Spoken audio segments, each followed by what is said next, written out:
जो जिनके ऊपर भी हत्या का मुकदमा है उनकी गिरफ्तारी होनी चाहिए। सर, आप तमिलनाडु के पूर्व डीजीपी रहे, लंबा अनुभव है। पुलिस इनकाउंटर कर सकती है या नहीं कर सकती है, और किसके कहने पे करती है? हमारा जो कानून है इस देश का, उसमें कहीं कोई एनकाउंटर शब्द नहीं है। पुलिस को सेल्फ डिफेंस में बल प्रयोग करने का अधिकार है। इनकाउंटर का अधिकार नहीं है। एनकाउंटर का शब्द ही नहीं है। इनकाउंटर का शब्द ही नहीं है। एनकाउंटर कहीं कोई शब्द ही नहीं है। पूर्व जज भी वहां चले गए, लेकिन कोई गिरफ्तारियां नहीं हो रही है हत्या के बाद। जिन अधिकारियों के खिलाफ हत्या का मुकदमा दर्ज हुआ है, सबसे पहले तो उनको गिरफ्तार करना चाहिए। उसके बाद पुलिस कस्टडी में लेके उनका इंट्रोगेशन होना चाहिए। सम्राट चौधरी ने भी पहले कहा था कि इनकाउंटर होगा तभी अपराधी जो है बिहार छोड़कर भागेंगे, अपराध रुकेगा। कौन सा कानून का सेक्शन इनको ये अधिकार देता है कि ये जिसको चाहे, जब चाहे, जहां चाहे गोली मार दें? जिन लोगों ने भरत तिवारी की हत्या की है, वो तो उनको मेडल इनको देना चाहिए। सम्राट चौधरी को मेडल देने के बजाय उसके खिलाफ केस क्यों कर रहे हैं? फिर रिटायर्ड जज से इंक्वायरी क्यों बैठा रहे हैं? लेकिन अब पुलिस जिस तरीके से पहले हाफ इनकाउंटर करती थी, पैर में गोली मारती थी अपराधियों को रोकने के लिए, अब तो पुलिस बचेगी। ये सोच के जा भी नहीं सकती है कि आज जाकर इस आदमी को गोली मार देना, इस अपराधी को गोली मार देना है। ये अधिकार पुलिस को कानून ने नहीं दिया है। कि पुलिस अधिकारी का काम है कानून की रक्षा करना, और कानून पुलिस अधिकारी की रक्षा करेगा। अगर पुलिस अधिकारी कानून को अपने हाथ में लेता है तो उसमें और किसी दूसरे अपराधी में कोई अंतर नहीं होगा। और नमस्कार, आप देख रहे हैं न्यूज हाट। मैं हूं प्रमोद कुमार। भरत भूषण तिवारी की हत्या के बाद लगातार जो है लोग मांग कर रहे हैं कि जब एसएचओ डीएसपी पर एफआईआर हो गई है तो फिर एसएचओ और डीएसपी की गिरफ्तारी क्यों नहीं हो रही है। इसी मुद्दे पे हम ज्यादा बातचीत करेंगे पूर्व डीजीपी और कांग्रेस नेता कन्नौज सागर से। सर, किस प्रकार से पुलिस काम कर रही है? सारा कुछ जो है एफआईआर भी हो गई है, पूर्व जज भी वहां चले गए, लेकिन कोई गिरफ्तारियां नहीं हो रही है हत्या के बाद। देखिए, आपने खुद ही कह दिया कि हत्या के बाद लोग कह रहे हैं, उनके घर वाले बोल रहे हैं। तो सच्चाई ये है, मेरा भी ये मानना है हत्या का मुकदमा दर्ज हो कि ये हत्या का ही मामला बनता है। और हत्या का मुकदमा अगर दर्ज हुआ है तो जाहिर है कि हत्या का जो इन्वेस्टिगेशन होता है उसकी प्रक्रिया शुरू हो जानी चाहिए। जिन अधिकारियों के खिलाफ हत्या का मुकदमा दर्ज हुआ है, सबसे पहले तो उनको गिरफ्तार करना चाहिए। उसके बाद पुलिस कस्टडी में लेके उनका इंट्रोगेशन होना चाहिए, और कैसे हुआ सारे जो घटना का संज्ञान लेकर, और फाइनली पुलिस चार्जशीट करेगी, और चार्जशीट से के बाद मामला कोर्ट में चलेगा, और ये कोर्ट डिसाइड करेगा कि किस परिस्थितियों में घटना घटी, और क्या सजा देनी है या नहीं सजा देनी है, या इन्वेस्टिगेशन के दौरान चार्जशीट में क्या पुलिस लिखती है, ये सब है। तो ये एक लंबी प्रक्रिया है, जो कानूनी प्रक्रिया है, जो चलनी चाहिए। लेकिन उसकी शुरुआत ये होनी चाहिए कि सबसे पहले जो जिनके ऊपर भी हत्या का मुकदमा है उनकी गिरफ्तारी होनी चाहिए। सर, आप तमिलनाडु के पूर्व डीजीपी रहे, लंबा अनुभव है। पुलिस इनकाउंटर कर सकती है या नहीं कर सकती है, और किसके कहने पे करती है? देखिए, हमारा जो कानून है इस देश का, उसमें कहीं कोई एनकाउंटर शब्द नहीं है। पुलिस को सेल्फ डिफेंस में बल प्रयोग करने का अधिकार है। इनकाउंटर का अधिकार नहीं है। एनकाउंटर का शब्द ही नहीं है। इनकाउंटर का शब्द ही नहीं है। एनकाउंटर कहीं कोई शब्द ही नहीं है। और जैसे आप हैं, आप एक आम इंसान हैं, और आपने अपने पास एक हथियार रखा हुआ है जो लाइसेंस वेपन है, तो अपनी सुरक्षा के लिए रखते हैं। किस लिए रखते हैं?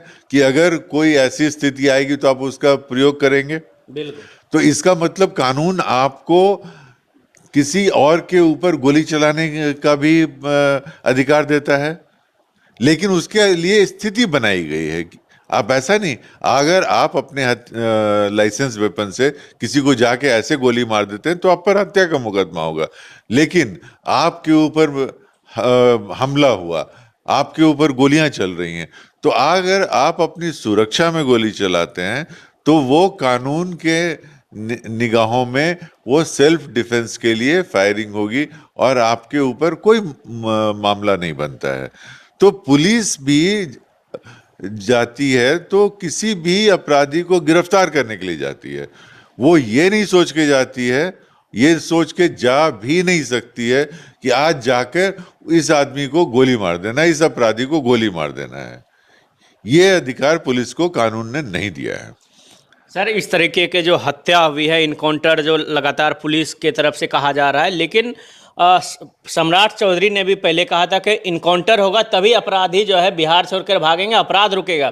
लेकिन निर्दोष लोगों की हत्या हो गई, इसके पीछे तो गैंगस्टर और रेपिस्ट बच जाएंगे ना फिर।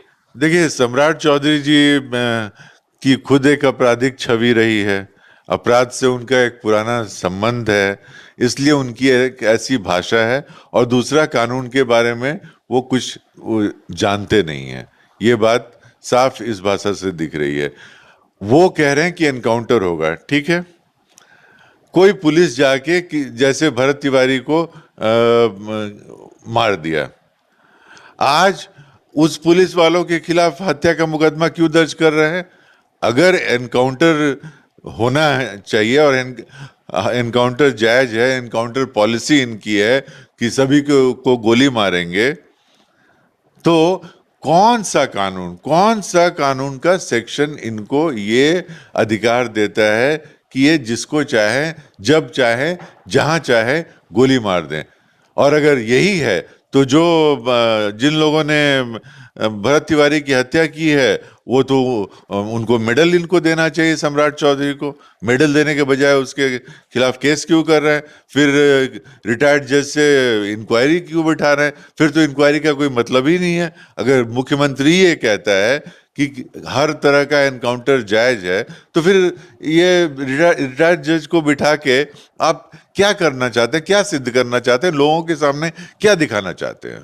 सर, अब क्या होगा? अब तो जो पुलिस है वो बच के चलेगी कि भाई अपराधी है, यदि उधर से फायर भी कर रहा है पुलिस बच के निकल जाएगी, डरेगी पुलिस इनकाउंटर करने में। या जैसा आपने बताया कि इनकाउंटर करने का हक ही नहीं है, ना कानून कहता है। लेकिन अब पुलिस जिस तरीके से पहले हाफ इनकाउंटर करती थी, पैर में गोली मारती थी अपराधियों को रोकने के लिए, अब तो पुलिस बचेगी।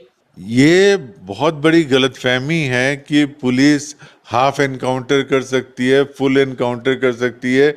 ये कोई खाना नहीं है कि हाफ प्लेट और फुल प्लेट। और ये आप नागरिक अधिकार की बात कर रहे हैं, और हर बार जब पुलिस की गोली चलती है तो किसी नागरिक के अधिकार का हनन होता है। इसीलिए कानून आपको ये अधिकार देता है कि आप किस विशिष्ट परिस्थिति में आप वेपन्स का इस्तेमाल कर सकते हैं। नहीं तो फिर तो अगर आप जा रहे हैं और रेड लाइट जंप करते हैं, पीछे से पुलिस गोली मार देगी आपको कि भाई आप तो कानून तोड़ रहे हैं, आप अपराधी हैं कानून के हिसाब से। तो ये कानून का राज नहीं होता है और ये माहौल होता है। मैं आपको बड़ा एक इंटरेस्टिंग बताता हूँ, अब ये थोड़ा सा एसाइड है। अपने ही जहानाबाद के एक एडीजी हैं वेस्ट बंगाल पुलिस में, त्रिपुरारी अथर्व, इस समय विधाननगर पुलिस कमिश्नर के कमिश्नरेट के वो पुलिस कमिश्नर है, बहुत अच्छे अधिकारी हैं। तो उनसे मेरी व्हाट्सएप पे बात हुई, तो व्हाट्सएप पे लोग अपना ये कुछ लिखते हैं ना अपने नाम के नीचे, तो उन्होंने लिखा था कि policing without force, protect the law, law will protect you. तो मुझे लगता है कि किसी भी पुलिस अधिकारी को ये मोटो होना चाहिए कि पुलिस अधिकारी का काम है कानून की रक्षा करना, और कानून पुलिस अधिकारी की रक्षा करेगा।